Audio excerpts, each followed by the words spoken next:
മമ്മൂട്ടി എന്ന നടന്റെ മഹാവില്ലനിസം എന്നത് തന്നെയാണ് കളങ്കാവൽ എന്ന ചിത്രത്തിന്റെ ഗ്രേറ്റസ്റ്റ് ഹൈ പോയിന്റ്. ചെയ്തു വെച്ച കഥാപാത്രങ്ങൾ ഓരോന്നിനും ആ നടൻ നൽകുന്ന അവിസ്മരണീയതയുടെ തുടർച്ചയ്ക്കായാണ് നീണ്ട നാൾ കാത്തിരുന്നതും.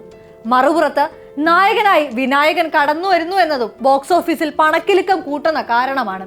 ദാരികനെ തേടിയുള്ള കാളിയുടെ ഓട്ടം എന്ന പേര് സൂചിപ്പിച്ച പ്ലോട്ടിലേക്ക് പ്രേക്ഷകരെ പിടിച്ചിരുത്തുന്നതും ചക്രവാളങ്ങളെ സ്വയം ഭേദിക്കുന്ന ആ രണ്ടു പേരുകൾ തന്നെയാണ്. ആദ്യ ഷോട്ടിൽ തുടങ്ങി സീറ്റിൽ ഇരിപ്പുറപ്പിക്കാൻ കാരണമാകുന്നതും പ്രതീക്ഷ ലംഘിക്കാത്ത മമ്മൂട്ടിയും കട്ടയ്ക്ക് കൂടെ നിൽക്കുന്ന വിനായകനും തന്നെയാണ്. ദാക്ഷിണ്യം ഒട്ടുമില്ലാത്ത വില്ലന്റെ വേരെറുക്കാൻ തക്കം പാർത്തിരിക്കുന്ന നത്ത്. എഴുത്തിന്റെ ബലക്കുറവിലും പെർഫോമൻസിന്റെ തലക്കനത്തിൽ എടുപ്പോടെ നിൽക്കുന്നുണ്ട് കളങ്കാവൽ.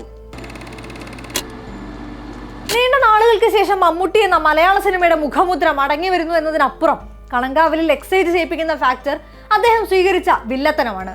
രാജ്യത്തെ നടുക്കിയ കൊലപാതക പരമ്പരകൾ പലതിനും പുറകിലെ കരങ്ങൾ ഓർമ്മപ്പെടുത്തുന്ന പേരുറപ്പില്ലാത്ത വില്ലൻ.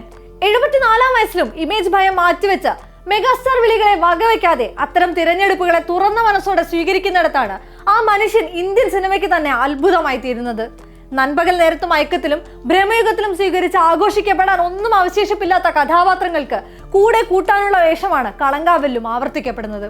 നിറത്തിന്റെയും രൂപത്തിന്റെയും പേരിൽ സിനിമകളിൽ കളിയാക്കപ്പെട്ടിരുന്നിടത്ത് നിന്ന് വിനായകന്റെ സൈഡ് കട്ടില്ലേ എന്ന് മറ്റൊരു നായികയെ കൊണ്ട് ചോദിപ്പിച്ച ഇമോഷണൽ രംഗങ്ങളിലും ഹാസ്യത്തിലും ഒരുപോലെ തിളങ്ങിയ നടൻ മലയാളത്തിന്റെ സർവം തികഞ്ഞ താരത്തിന് എതിരായി നായകനായാണ് നിൽപ്പ്. എതിരാളിയെ രാത്രിയുടെ ഇരുട്ടിലും കാത്തുനിന്ന് നേരിടുന്ന നായകൻ. കേസിന്റെ കെട്ടടിക്കാൻ ഏതറ്റം വരെയും പോകുന്ന നത്ത്. രണ്ടുപേരുടെയും കള്ളനും പോലീസും കളിയും അതിലെ ഊഹാപോഹങ്ങളും തെറ്റും ശരികളുമാണ് ജിതിൻ ഒരുക്കിയെടുക്കുന്നത്.